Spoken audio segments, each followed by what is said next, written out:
Assalamualaikum warahmatullahi wabarakatuh.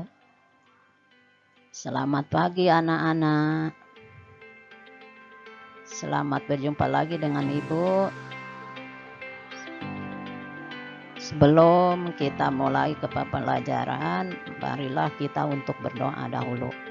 Berdoa dimulai. Selesai.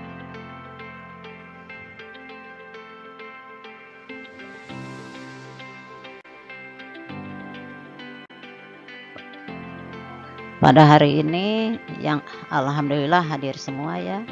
Semoga sehat selalu. Baiklah Ibu, pada hari ini akan membahas yaitu tentang teks cerita sejarah. Teks sejarah.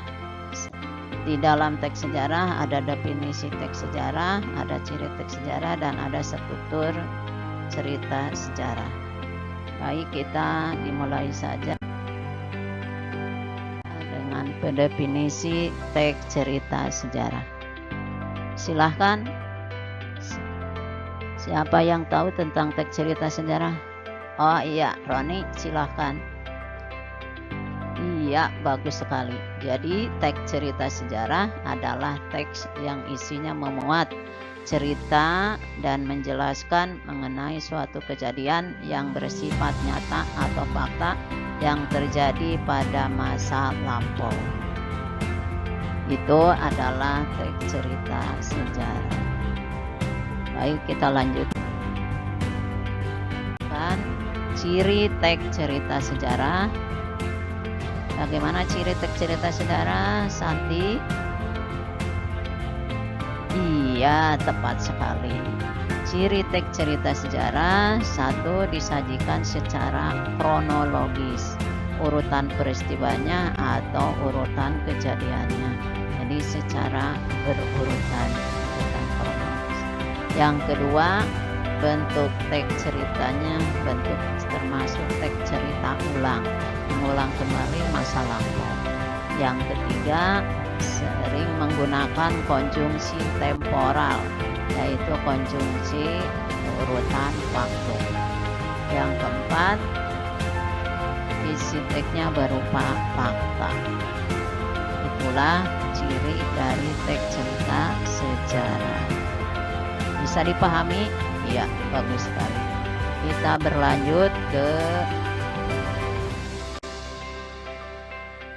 selanjutnya, yaitu struktur teks cerita sejarah. Bagaimana? Ada yang tahu struktur teks cerita sejarah? Iya. Oleh Maman. Iya, bagus sekali. Struktur teks cerita sejarah ada 3. 1, orientasi. 2, rekaman peristiwa. Yang ketiga, reorientasi. Orientasi yaitu penyampaian informasi tentang pengertian atau definisi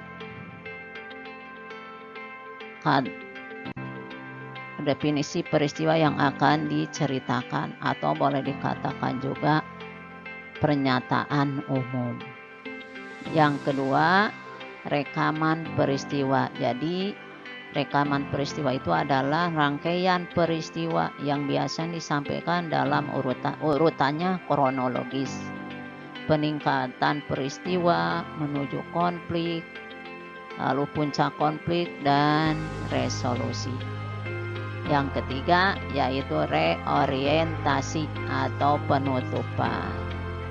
Kata yaitu cerita akhir dari paparan peristiwa yang disampaikan sebelumnya, bisa berupa kesimpulan, bisa berupa akibat atau penilaian.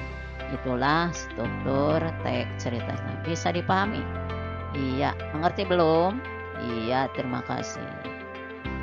Yuk kita berlanjut ke perbedaan teks cerita sejarah dengan novel sejarah. Teks sejarah peristiwanya pernah terjadi, sedangkan novel sejarah peristiwanya tidak pernah ada atau tidak pernah terjadi. Yang kedua, dalam teks sejarah sejarawan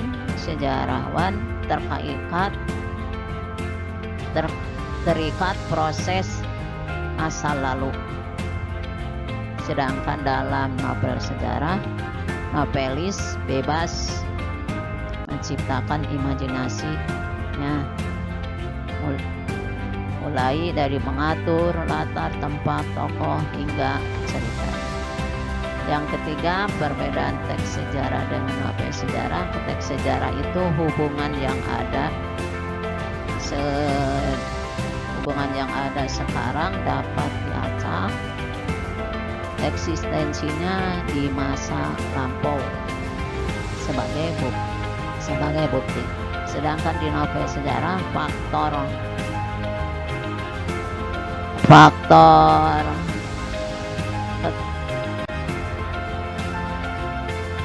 keterkaitannya merekayasa, membuat kepalsuan atau ceritanya fiksi di situ.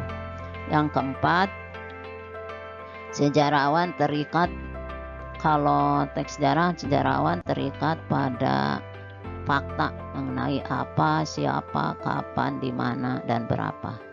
Sedangkan dalam novel sejarah, pengaruh terkait pada fiksi, ya, atau dongeng, atau tidak diperhatikan tidak ada buktinya, itu di dalam novel sejarah. Sedangkan yang kelima adalah teks sejarah, pelaku, situasi, dan kondisi hidup semua harus sesuai dengan kenyataan. Kalau dalam novel sejarah, pelaku, situasi, dan kondisi hidup tidak sesuai dengan kenyataan, hasil imajinasi. Itulah materi untuk kali ini. Ada pertanyaan? Alhamdulillah tidak ada. Mengerti semuanya? Alhamdulillah mengerti. Terima kasih. Cukupan sekian dari Ibu. Terima kasih. Wassalamualaikum warahmatullahi wabarakatuh.